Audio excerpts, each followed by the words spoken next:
What happens when a massive truck loses power halfway up a steep hill?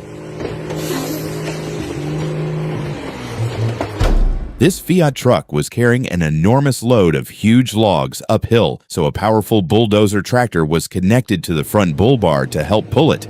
At first, everything looked fine. The truck was climbing slowly and the pulling line was holding. Then suddenly, the truck lost momentum. The tension became extreme. Snap!